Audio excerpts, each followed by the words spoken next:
Hello বন্ধুরা, সবাইকে স্বাগত জানাই স্টাডি সাকসেস কোচিং সেন্টারে। বন্ধুরা, তোমাদের জন্য আবার চলে এসেছি আর একটি CHSL 2024-এর জিকে ক্লাস নম্বর 30 নিয়ে।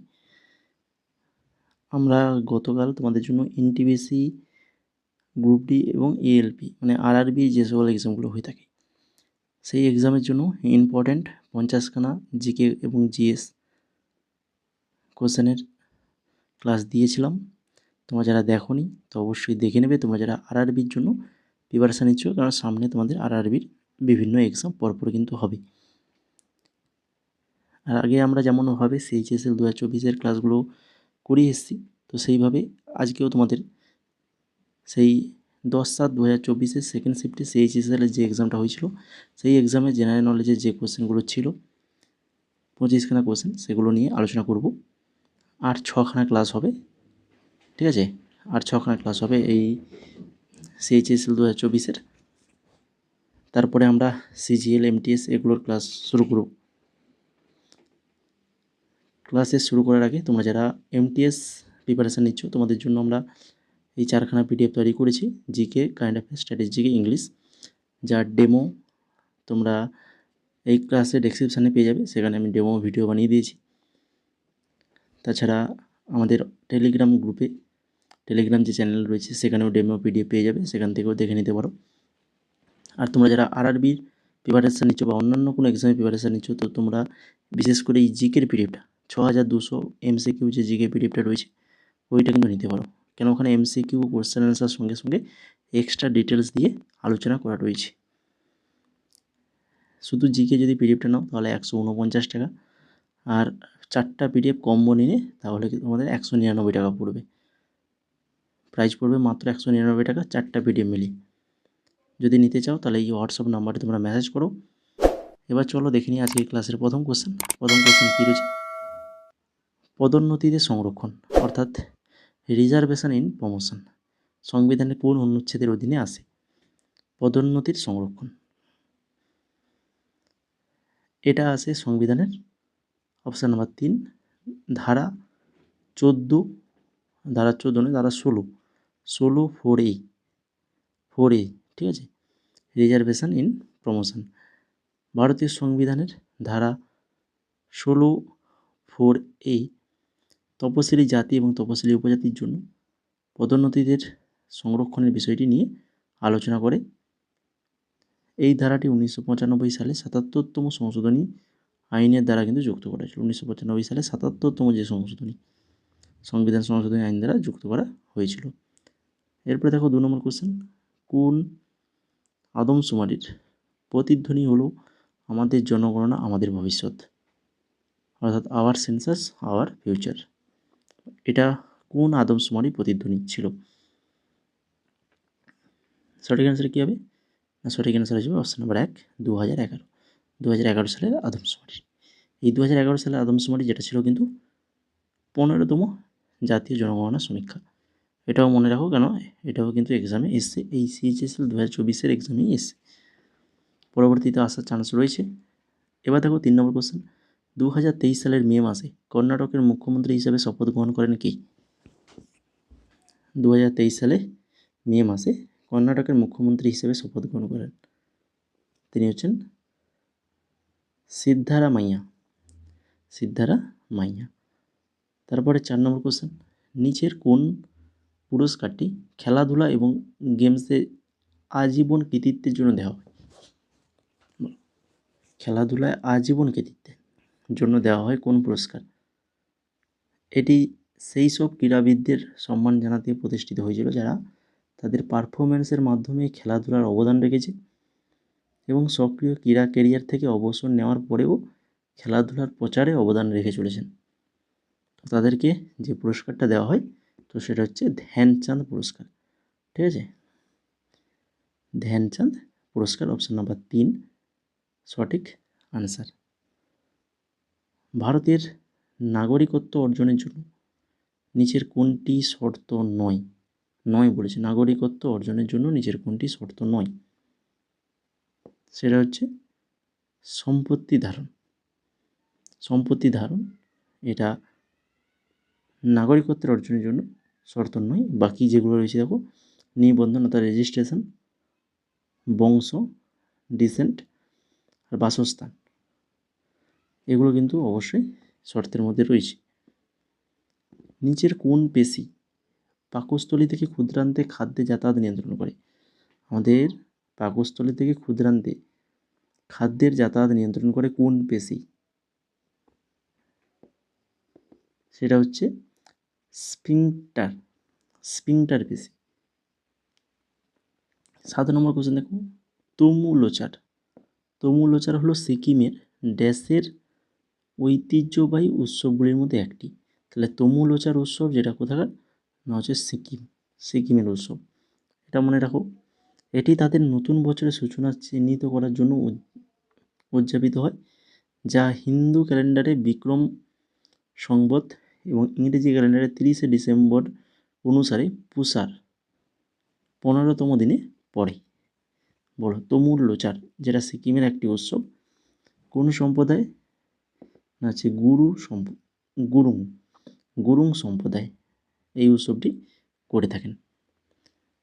8 নম্বর দেখো, নিচের কোনটি আফগানিস্তানের সরকারি ভাষা? আফগানিস্তানের সরকারি ভাষা হচ্ছে কি দারি হচ্ছে আফগানিস্তানের সরকারি ভাষা। পশতুর পাশাপাশি কিন্তু দারি আফগানিস্তানের অন্যতম সরকারি ভাষা। দারি, যা আফগান ফার্সি নামেও পরিচিত, প্রশাসন এবং গণমাধ্যমে ব্যাপকভাবে ব্যবহৃত হয়। 9 নম্বর কোশ্চেন, ডিজিটাল স্বাক্ষর যাচাইকরণে পাবলিক কি কোন কাজ করে?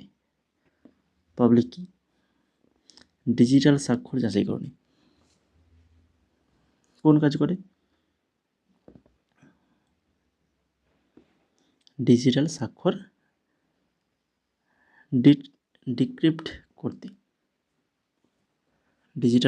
ডিক্রিপ্ট করতে কাজ করে।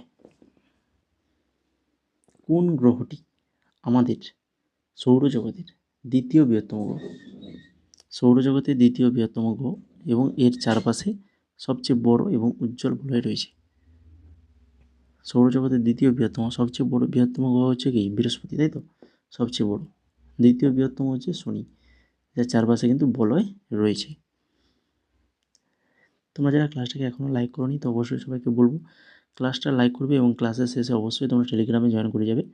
আমাদের এই Telegram channel study success coaching centre search করলেই পেয়ে যাবে।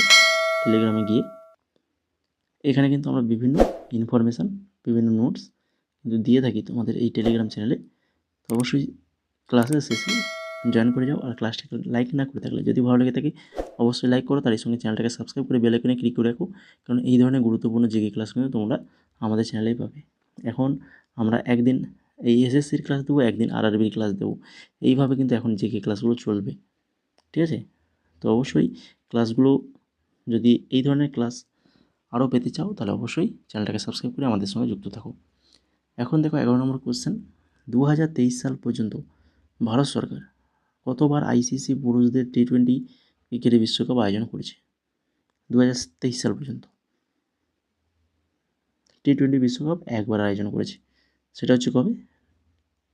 সেটা তোমরা কমেন্ট করে জানাও। এবার দেখো 12 নম্বর কোশ্চেন, নিচের কোনটি পিসি নিরাপত্তার জন্য মাল্টিফ্যাক্ট প্রমাণীকরণের উদাহরণ? নিচের কোনটি পিসি নিরাপত্তার জন্য মাল্টিফ্যাক্টর প্রমাণীকরণের উদাহরণ? তো সেটা হচ্ছে ফিঙ্গারপ্রিন্ট স্ক্যান। এছাড়া অপশানে যেগুলো রয়েছে, অ্যান্টিভাইরাস সফটওয়্যার, যেটা মূলত ম্যালওয়্যার শনাক্ত এবং অপসারণের জন্য ব্যবহৃত হয়, মাল্টিভাইরাস সফটওয়্যার। অপারেটিং সিস্টেম সুরক্ষা, এটা বলতে অপারেটিং সিস্টেমের মধ্যে অন্তর্নিহিত নিরাপত্তা বৈশিষ্ট্যগুলিকে বোঝায়, যেমন ব্যবহারকারীর অ্যাকাউন্ট নিয়ন্ত্রণ এবং এনক্রিপশান। আর হচ্ছে ফায়ারওয়াল সুরক্ষা নেটওয়ার্ক অনুমোদিত অ্যাক্সেস ব্লক করতে সাহায্য করে। তো এগুলোও কিন্তু ভালো করে মনে রাখো, পরবর্তীতে এগুলো থেকে আসার চান্স কিন্তু ব্যাপক রয়েছে। 13 নম্বর কোশ্চেন দেখো, নিচের কোনটি বল প্রয়োগের ক্ষেত্রে প্রযোজ্য নয়? সেটা কোনটা? সেটা হচ্ছে বল বস্তুর ভর বৃদ্ধি করতে পারে, এটা কিন্তু ঠিক না। বল একটি চলমান বস্তুর দিক পরিবর্তন করতে পারে, বল একটি বস্তু সরানো হতে পারে, আর বল একটি বস্তুর আকৃতি পরিবর্তন করতে পারে। এরপরে দেখো 14 নম্বর, ভারতীয় শাস্ত্রীয় কর্ণাটিক সঙ্গীতের কয়টি মৌলিক তাল আছে? শাস্ত্রীয় কর্ণাটিক সঙ্গীতের কয়টা তাল রয়েছে? 7খানা। 7খানা তাল রয়েছে। সেই 7খানা তাল কী কী? না হচ্ছে ধ্রুব, মাত্য, রূপক, ঝম্পা, ত্রিপুটা, আটা আর হচ্ছে একা। এই 7খানা তাল রয়েছে। এছাড়া কর্ণাটক সঙ্গীতের প্রধান উপাদান যেগুলো রয়েছে সেগুলো দেখে নাও। এক হচ্ছে রাগ বা সুর, তাল, আর তা হচ্ছে ভাব বা অভিব্যক্তি। এরপর 15 নম্বর কোশ্চেন, নিচের কোনটি রাষ্ট্রীয় নীতির নির্দেশমূলক নীতিগুলির একটি বৈশিষ্ট্য এবং এটিকে মৌলিক অধিকার থেকে আলাদা করে? রাষ্ট্রীয় নীতি নির্দেশমূলক নীতিগুলির মধ্যে একটি বৈশিষ্ট্য এটিকে মৌলিক অধিকার থেকে আলাদা করে। সেটা হচ্ছে কোনটা? না, সেটা হচ্ছে এটি ন্যায় বিচারযোগ্য। এটি ন্যায় বিচারযোগ্য। রাষ্ট্রীয় নীতির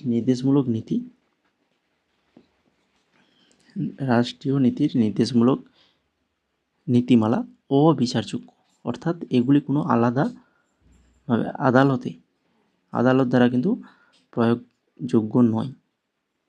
এই নীতিগুলি সরকারের আইন প্রণয়নের জন্য নির্দেশিকা এবং এর লক্ষ্য হলো এমন সামাজিক ও অর্থনৈতিক পরিস্থিতি তৈরি করা যার অধীনে নাগরিকরা একটি ভালো জীবনযাপন করতে পারে।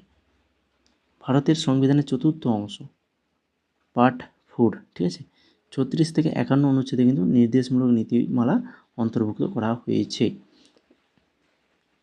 তারপরে বিপরীতে মৌলিক অধিকারগুলি সংবিধানের 3য় অংশ মৌলিক অধিকার বর্ণিত আদালত দ্বারা কিন্তু ন্যায় বিচারযোগ্য এবং প্রয়োগযোগ্য, ঠিক আছে। সেটা যেমন আদালত দ্বারা প্রয়োগযোগ্য নয়, ঠিক সেরকমভাবে মৌলিক অধিকারটা কিন্তু প্রয়োগযোগ্য, আদালত দ্বারা ন্যায় বিচারযোগ্য। 16 নম্বর কোশ্চেন দেখো, ভারতনাট্যম। অনেকবার আলোচনা করেছি। ভারতনাট্যম নৃত্যশৈলীটি কোন রাজ্যের সাথে সম্পর্কিত? আমরা 2024 যে ক্লাসগুলো করেছিলাম সেখানেও আমরা CHSL ক্লাসে বলেছিলাম ভারতনাট্যম ভেরি ভেরি ইম্পর্টেন্ট। তার জন্য দেখতে পাচ্ছ 2024 যে এক্সাম হয়েছিল সেখানে কিন্তু অনেক জায়গায় কিন্তু এই ভারতনাট্যমটা এসছে। তো ভারতনাট্যম যেটা হচ্ছে তামিলনাড়ুর একটি বিখ্যাত নৃত্য। এরপরে চলে যাও 17 নম্বরে, 2022 অনুযায়ী নিম্নলিখিতগুলির মধ্যে কোনটি ভারতের শীর্ষস্থানীয় জোয়ার-ভাটা শক্তি উৎপাদনের স্থান? সেটা কোনটা? না, সেটা হচ্ছে কচ্ছ উপসাগর। এই কচ্ছ উপসাগর 2022 সাল হিসেবে ভারতের শীর্ষ সামুদ্রিক স্রোত শক্তি উৎপাদন কেন্দ্র। এটি ভারতের কোথায় রয়েছে? পশ্চিম উপকূলে গুজরাট রাজ্যে অবস্থিত, গুজরাটে রয়েছে। এবার 18 নম্বরে যে ছকটা রয়েছে, ছকটা একটু দেখো, এটাকে আমাদেরকে মেলাতে হবে। কিভাবে মেলাবে দেখে নাও। প্রথমে কী রয়েছে দেখো, সমতাত্ত্বিক বৃদ্ধির তত্ত্ব যেটা হচ্ছে রাগনার নার্সের সাথে যুক্ত। বিগ পুশ তত্ত্ব যেটা হচ্ছে রোজেনস্টাইন রোডানের সাথে যুক্ত। ধর্মনিরপেক্ষ অবনতি যেটা হচ্ছে প্রিভিস সিঙ্গার।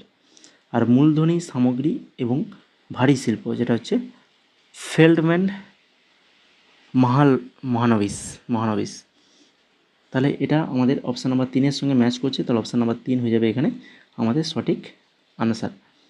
এরপরে দেখো 19 নম্বর, 1840 সালে বোম্বেতে জাতপাত নির্মূলের কাজ করার জন্য প্রথম সামাজিক ধর্মীয় সংস্থা কোনটি প্রতিষ্ঠিত হয়েছিল? 1840 সালে বোম্বেতে জাতপাত নির্মূলের কাজ করার জন্য প্রথম সামাজিক ধর্মীয় সংস্থা কোনটা প্রতিষ্ঠিত হয়েছিল? না, সেটা হচ্ছে পরমহংস মণ্ডলী। অপশান নাম্বার 3 সঠিক অ্যান্সার।